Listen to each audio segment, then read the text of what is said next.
Hello friends, welcome back to my channel. So guys, आज का जो वीडियो है वो है अपनी ग्रैंड आई10 नियोस की 4th पेड सर्विस का। यस गाइस, मेरी जो सर्विसिंग है वो ड्यू है 29,000 किलोमीटर पर, बट मेरा जो किलोमीटर है वो सिर्फ 25,000 किलोमीटर हुआ है। लेकिन फिर भी मैं इसे सर्विस के लिए लेकर जा रहा हूँ क्योंकि 1 साल से ज़्यादा हो चुका है। सो चलिए चलते हैं। ऑलराइट, सो फ्रेंड, जैसा कि मैंने आपको बताया, मेरा जो किलोमीटर है वो बहुत कम हो चुका है, बट कार को 1 ईयर से ज़्यादा हो चुका है। मेरा डेली कम्यूट बहुत कम है because of work from home. मेरा ऑफिस जाना नहीं हो रहा है, इसलिए मेरी कार का जो है वो डेली कम्यूट भी बहुत कम हो चुका है। मुझे हार्डली मैं गाड़ी बाहर निकाल रहा हूँ, सैटरडे संडे को ही मैं मोस्टली बाहर जाता हूँ। वैसे देखा जाए तो मैं अभी सातारा रोड के कोटारी Hyundai सर्विस सेंटर पे आया हूँ। यहीं पर यूजुअली मैं मेरी कार सर्विसिंग कराता हूँ। सो फ्रेंड्स, मैं इस वीडियो में आपको सारी एक चीज़ बताने वाला हूँ कि एक्चुअली मेरी कार में क्या रिप्लेस हुआ और कैसे सारी चीज़ें हुई है और सर्विसिंग कैसे हुई है। ये सारी चीज़ें इन डिटेल में इस वीडियो में आपको देखने मिलेगी। तो वीडियो को एंड तक देखिए। वीडियो अगर आपको पसंद आता है तो प्लीज़ वीडियो को लाइक एंड शेयर कीजिए। चलिए फ्रेंड्स, स्टार्ट करते हैं। तो जैसे ही मैं यहाँ पर आया, उन्होंने अपनी कार को फटाक से अंदर ले लिया। आप मेरी कार की कंडीशन तो देख ही चुके हो। बारिश के मौसम की वजह से मेरी कार की कंडीशन बहुत ही ख़राब हो चुकी है। वॉशिंग वगैरह नहीं हुई है कार की और ज़्यादातर गाड़ी पार्किंग में खड़े रहती है। उस वजह से भी मेरी कार बहुत गंदी हो चुकी है। सो फ्रेंड्स, जैसे ही मैं अभी यहाँ पर आया हूँ, अभी यहाँ पर इन्होंने मेरा जॉब कार्ड बनाया है, सर्विसिंग के लिए कार को अंदर लिया है। तो 1 बाय 1 मैं आपको बताऊंगा कि जैसे ही अपनी कार जो है सर्विस सेंटर में आती है तो ये लोग कैसे और क्या काम करते हैं। ऑलराइट, सो फ्रेंड्स, सबसे पहले जो है बेसिक इंस्पेक्शन किया जाता है, जहाँ पर आपकी गाड़ी के electric system, headlights, wiper, power window, ये सारी चीज़ें चेक हो जाती है। ये सारे बेसिक्स पॉइंट्स होते हैं। उसके बाद में आपके कार के बोनेट को ओपन करके ये लोग सारे अंदर के जो फ्लूइड्स होते हैं उसे चेक करते हैं, जैसे कि brake fluid, engine oil level, coolant और विंडशील्ड वाटर। जहाँ पर ज़रूरत होती है उसे वो लोग टॉपअप कर देते हैं। उसके बाद में आपकी कार को हाइड्रोलिक लिफ्ट से ऊपर उठाया जाता है। अभी आप देख सकते हो, हाइड्रोलिक लिफ्ट से मेरी कार को ऊपर उठाया जा रहा है। उसके बाद में ये लोग 1 बाय 1 करके सारे कार के टायर्स जो है, टायर्स को रिमूव कर देंगे। अभी फ़िलहाल तो वही काम चल रहा है मेरे टायर्स को रिमूव करने का। ये सारे टायर रिमूव होने के बाद में आगे का प्रोसेस मैं आपको अच्छे से बताता हूँ।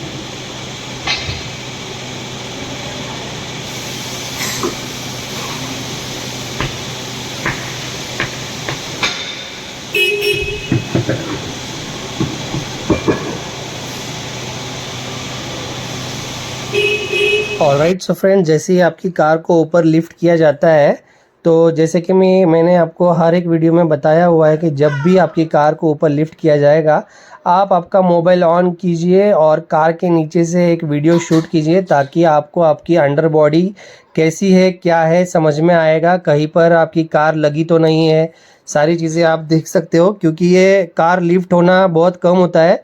ताकि आप नीचे से जाओ और देख लो। सर्विस सेंटर में ही ये मौका मिलता है आपकी कार की अंडर बॉडी चेक करने का।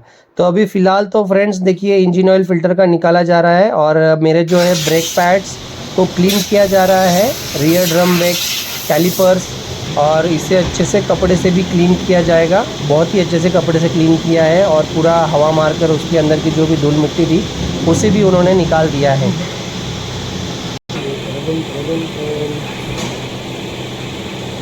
सो फ्रेंड्स, अभी फ़िलहाल जो है अपने इंजन ऑयल को रिमूव किया जा रहा है। आप देख सकते हो, जो पुराना इंजन ऑयल है उसे रिमूव किया जाएगा और उसके बदले में BS6 पेट्रोल इंजन ऑयल को डाला जाएगा। साथ ही में मेरा जो है इंजन ऑयल फ़िल्टर भी चेंज किया गया है, इंजन ऑयल और एयर फ़िल्टर मैं आपको बताऊंगा आगे भी। सो फ्रेंड्स, और एक इम्पॉर्टेंट चीज़, अगर आपकी कार का सर्विस ड्यू है, जो भी आपको किलोमीटर बताया है, 1 साल का टाइम होता है, अगर उसमें आपका किलोमीटर नहीं होता है या 1 साल से ज़्यादा टाइम हो जाता है, तो आप प्लीज़ आपकी कार की सर्विसिंग को करा लीजिए। आप वैसे ही मत उसे रहने दीजिए, ताकि ये लॉन्ग लाइफ के लिए आपके लिए अच्छा नहीं है। क्योंकि कार की जो सर्विस है वो टाइम टू टाइम होना ये कार के लिए बहुत अच्छा है, जो कार का परफॉर्मेंस भी इन्हांस करता है और अच्छी रहती है। ऑलराइट सो फ्रेंड्स, आज मैं एक इम्पॉर्टेंट बात आपके साथ शेयर करना चाहता हूँ। मैंने हाल ही में सर्विस सेंटर में पूछताछ की थी कि मेरी कार सीएनजी है और आजकल जो नया पेट्रोल आ रहा है जिसमें इथेनॉल मिला हुआ होता है, क्या उससे गाड़ी के इंजन पर कोई असर पड़ता है या नहीं। तो सर्विस सेंटर वालों ने कहा कि अब तक इस वजह से उन्हें एक भी कंप्लेंट नहीं मिली है। ऐसा नहीं है कि इथेनॉल वाला पेट्रोल आपकी गाड़ी को तुरंत नुकसान पहुंचा देगा। कैसा है, कुछ टाइम बाद भी ये गाड़ी को नुकसान पहुंचा सकता है। तो इसी के लिए मेरी आपको एक इम्पॉर्टेंट टिप ये रहेगी कि अगर आपका कम्यूट कम है, मतलब आपकी गाड़ी बहुत कम चलाते हो आप, तो आप पेट्रोल टैंक में पेट्रोल कई दिनों तक पड़ा रहता है। तो इससे अच्छा आप XP 160 करके एक पेट्रोल आता है जो लगभग 160 रुपीज़ प्रति लीटर होता है। ये इंजन के लिए काफ़ी अच्छा पेट्रोल माना जाता है जिसमें इथेनॉल नहीं होता है। अब मैं आपको और कुछ पॉइंट्स बताता हूँ। भारत में पेट्रोल में इथेनॉल की मात्रा सीमित और कंट्रोल होती है, जिससे E10 या E12 जो ज़्यादातर गाड़ियों के लिए सुरक्षित है। बहुत पुरानी जो गाड़ियाँ होती है उनके रबर पार्ट्स, फ्यूल लाइन और इंजेक्टर पर इथेनॉल का थोड़ा असर पड़ सकता है। ऐसी में प्रीमियम पेट्रोल ही सबसे अच्छा रहता है। इथेनॉल नमी जल्दी खींचता है, इसलिए अगर कार कई दिन खड़ी रहती है और पेट्रोल कम है तो इंजन पर असर पड़ सकता है। प्रीमियम पेट्रोल से ये रिस्क अपना थोड़ा सा कम हो जाता है। और सीएनजी कारें ज़्यादातर हर समय सीएनजी के ऊपर ही अपन चलाते हैं, इसलिए पेट्रोल से होने वाला नुकसान वैसे भी काफ़ी कम होता है। लेकिन XP 160 जैसे पेट्रोल जो होते हैं ये एडिक्टिव्स होते हैं जो इंजन को साफ रखते हैं और उसकी लाइफ बढ़ाते हैं। इससे फ्यूल पंप और इंजेक्टर को भी स्मूथ परफॉर्मेंस मिलता है। तो ये सारी चीज़ें हैं जो मुझे आपको बतानी थी। ये कुछ इंपॉर्टेंट पॉइंट्स और टिप्स थे जो आप आपकी सीएनजी कार को अच्छे से यूज़ कर सकते हो। सो फ्रेंड्स, ओवरऑल ऐसा है कि अभी तक कोई कंप्लेंट उन्हें रिसीव नहीं हुई है सर्विस सेंटर में इथेनॉल की वजह से। लेकिन अगर आपकी गाड़ी बहुत कम चलती है तो प्रीमियम पेट्रोल ही यूज़ करना चाहिए, इससे आपको एक्स्ट्रा सेफ्टी मिल जाएगी। सो फ्रेंड्स, देखिए अभी ब्रेक पैड, कैलिपर और रियर ड्रम ब्रेक को अच्छे से साफ़ कर दिया गया है और जहाँ जहाँ पर ग्रीसिंग करनी है वहाँ पर ये लोग ग्रीसिंग कर रहे हैं। और अभी फिर से टायर को फिर से लगाया जाएगा। टायर लगाने के बाद में अपनी कार को फिर से ये लोग नीचे ले लेंगे। जैसे कि आपने अभी वीडियो में देखा, अभी टायर लगाने का काम स्टार्ट हो गया है फिर से, और ये लोग अपने टायर्स को फिर से इंस्टॉल कर देंगे अच्छे से।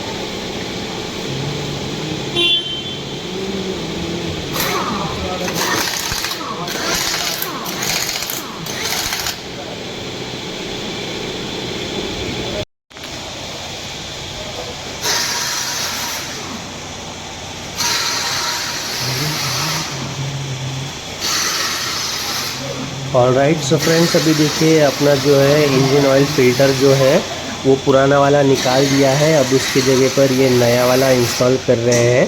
तो फ्रेंड्स, जब अपनी गाड़ी नीचे से टकराती है स्पीड ब्रेकर से या किसी बड़े पत्थर से या ऐसी ओबड़ खबड़ जगह पे अगर गाड़ी टकराती है तो सबसे पहले इंजन ऑयल फ़िल्टर को ही चेक किया जाना चाहिए, क्योंकि वही टूटने का और नीचे गिरने का धोखा होता है। तो यही एक चीज़ होती है, ज़्यादातर प्रॉब्लम अगर गाड़ी आपकी नीचे से लग गई तो ये निकल सकता है। तो देखिए पुराना इंजन ऑयल फ़िल्टर निकाल दिया, अभी नया वाला बिठा दिया। उसके बाद में यहाँ पे एक अपना जो फिर से है वो नट बिठाया जा रहा है। इसे अच्छे से टाइट किया जाएगा फिर से इंजन ऑयल फ़िल्टर को।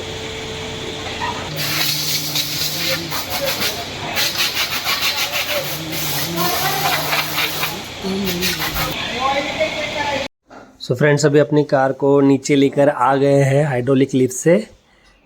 सो फाइनली अभी अंडर बॉडी का जो काम था वो सारा कुछ हो चुका है। अभी जो है अपना इंजन ऑयल इसके अंदर टॉपअप किया जाएगा। तो अभी आप देख सकते हो इसके अंदर इंजन ऑयल को टॉपअप कर रहे हैं।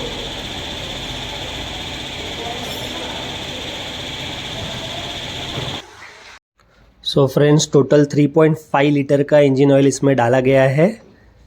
पूरा total 3.5 engine oil grand i10 Nios.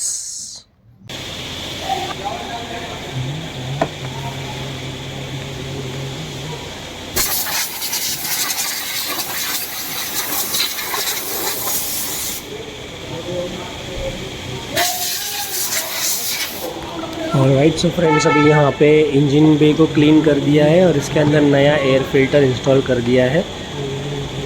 यहाँ पे ज़्यादा एयर से उन्होंने अच्छे से क्लीन करके उसमें डाल दिया है। अभी इंजन का एक बार फिर से ये प्रोसीजर होता है लेवल चेक करने का, वो चेक किया जा रहा है। सारे अच्छे से सब कुछ बंद किया है या नहीं, सब कुछ लगाया है या नहीं, ये होने के बाद उनका काम बोनेट का भी ख़त्म हो चुका है।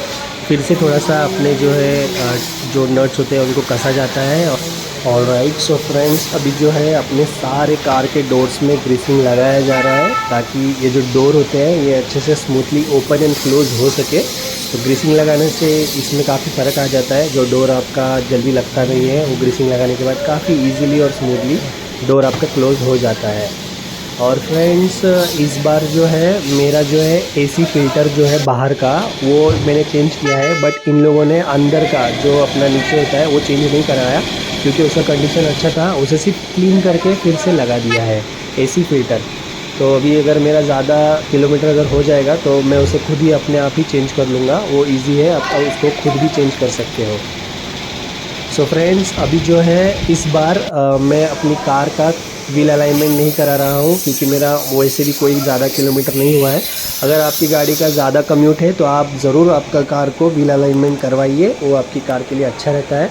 अभी फ़िलहाल तो मेरी कार का टायर प्रेशर और हवा इसके अंदर डाली जा रही है, एयर फील की जा रही है। ये सब हो गया फ्रेंड्स। अभी जो है अपना लास्ट पार्ट स्टार्ट हो चुका है सर्विसिंग का, जो कि है अपनी कार का वॉशिंग। और कार की वॉशिंग ही बहुत ज़रूरी थी मेरे लिए क्योंकि अभी मेरी कार जो है बहुत गंदी हो चुकी थी बारिश की वजह से। तो अभी फ़िलहाल तो वही प्रोसीजर चल रहा है। जैसे ये ख़त्म होता है फिर मैं आपको अपनी कार का कितना खर्चा आया, क्या आया, वो सारी चीज़ें इन डिटेल आपको बताता हूँ। ऑलराइट, सो फ्रेंड्स, देखिए कार वॉशिंग हो चुकी है और अपना जो बोनेट है वो कितना साफ़ और अच्छा क्लीन दिख रहा है। इसके अंदर मैंने रैट का जो मशीन लगाया है ये भी काफ़ी यूज़फुल रहा है मेरे लिए। जब से ये लगा है तब से ऑलमोस्ट चूहे आते नहीं हैं, अगर आते भी होंगे तो पता नहीं, मेरी कार को अब तक तो कुछ नुकसान नहीं पहुंचाया है चूहों ने। तो ये कार कैट लगाने से मुझे बहुत ज़्यादा और काफ़ी फ़ायदा हो चुका है। तो ये हो गया वॉशिंग अपना फिनिश। अभी मैं आपको फाइनल स्टेप बता देता हूँ, अपना फाइनल लुक कार का कैसे लग रहा है। देखो अभी मेरी कार जो सर्विस सेंटर में आई थी तब कैसी लग रही थी और अब देखिए वॉशिंग होने के बाद में कितनी चमक रही है। पूरा आप अच्छे से देख लीजिए, देखो एकदम मस्त और नई नई कार चमक रही है फिलहाल।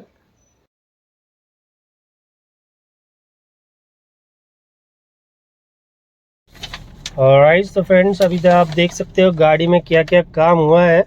तो देखा जाए तो इंजन ऑयल का लगाया है 1334 रुपये, फ़िल्टर 90 रुपीज़, और क्लीनर लगाया है 188, gas oil gasket oil plug 50, plug oil drain 260, caliper kit front brake 588 और पीरियोडिक मेंटेनेंस सर्विस 2428। तो लेबर कॉस्ट इसमें जो आई है वो है 3016। पार्ट अमाउंट लगा है 1924। जीएसटी वगैरह सब मिला के अपना जो टोटल राउंड बिल हुआ है वो है 5830 रुपये, राउंडेड 5830 टोटल। तो आप देख सकते हो guys, 4th service paid Hyundai 5830 रुपये का खर्चा आया है गाइज। ऑलराइट, सो फ्रेंड्स, अभी हम चलते हैं घर पे। तो जैसा कि मुझे जो सारी चीज़ें आपको बतानी थी, जो भी इम्पोर्टेंट टिप्स थे और जो गाड़ी में चेंज हुआ है, जितना भी खर्चा आया है, वो मैंने सारा इस वीडियो में अच्छे से एक्सप्लेन किया है। आई होप कि ये वीडियो आपको हेल्पफुल हो, यूज़फुल हो। अगर आपको ये वीडियो पसंद आया है तो प्लीज़ वीडियो को लाइक कीजिए, और अगर आपको कुछ भी डाउट है या कुछ क्वेश्चन है तो आप मुझे कमेंट में पूछ सकते हो, मैं आपको उसका आंसर दे दूँगा। Thank you so much friends. Thanks for watching this video. Take care and drive safe.